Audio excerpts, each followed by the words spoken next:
Merry meet, Annie here. It's Monday on Pagan Perspective, and our topic this week came from Tyler K. Tipton, and it is, what are your thoughts on a male following the goddess in paganism and a female following the god?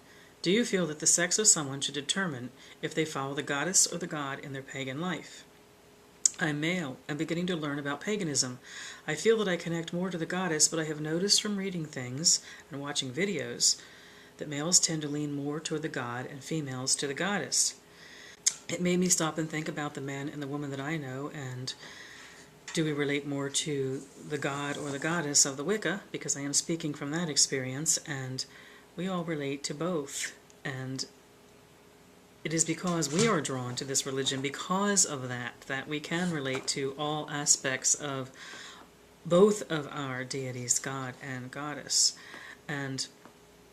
And indeed, the power of seeing the women in my circles as they relate to the God, and the power of seeing the men in my circles as they relate to the Goddess, has been some of the beauty of practicing this particular way. I think we all find what resonates with us. I do think that it is, if we are going to study the path honoring both God and Goddess, that we need to do that. We need to understand in her what is powerful and warrior-like, and we need to understand in him what is kind and nurturing. Sometimes we relate to God or Goddess because there's certain set things of what they might be that we think if we turn to them in that form it will be there, and indeed it will be. But if we study them at their depth, both of them encompass everything. Both of them encompass everything from the tender, open innocence through all the experiences of what we might be and what deity might be, that take us up to the levels of most supreme wisdom and confidence.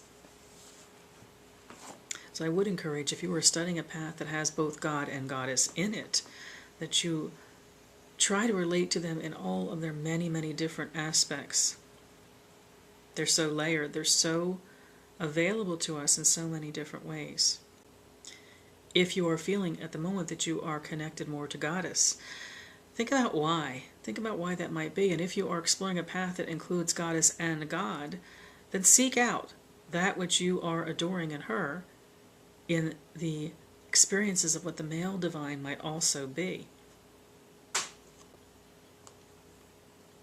I do feel as a male it is important for you, if you are following a practice that honors both God and Goddess, to understand all the aspect of who the God might be. Because as the Goddess is to the female, the God is to the male. And everything that you are, everything that you might be, is encompassed within the male divine. So it does benefit you to study in depth what the God might be. It means that you are then exploring to a better depth what you are and what you might be as a man.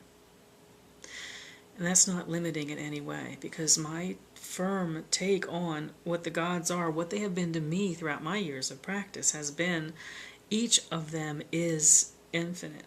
Every aspect of who we are in life is encompassed within God and Goddess. Their femaleness or their maleness doesn't define who they are in the sense of potential. And I think that's a lesson in life for all of us. It doesn't limit or define us either. By all means, if Goddess has called you in some specific way, you want to explore that. You want to be with that and become more and more comfortable with that and know what it means to you.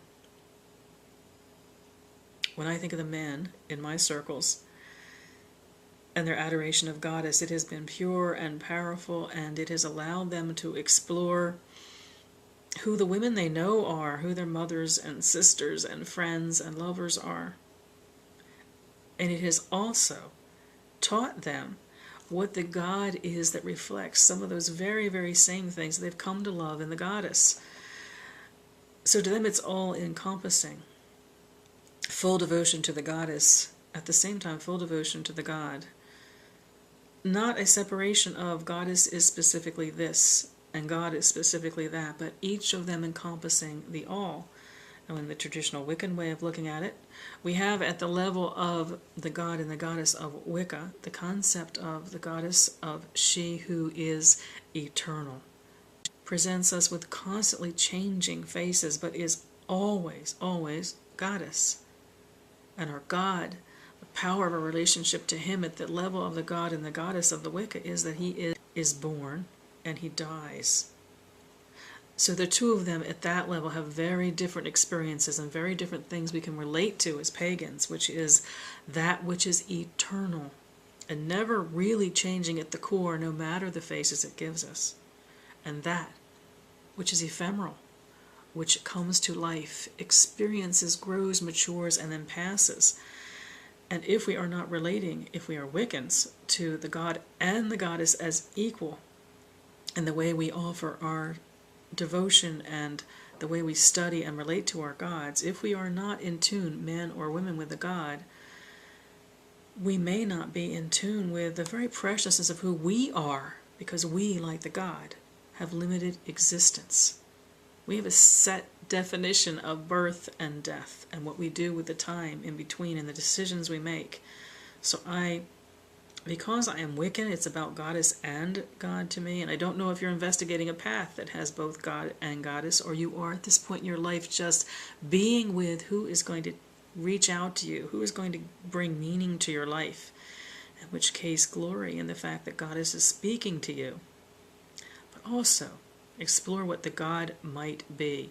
One of the things we can do is, because we have concepts from prior religions, the culture we grew up with, and the time we grew up with, we may be limiting what God can be, just as before we have come to an understanding of goddess, we may have limited what could the female divine be.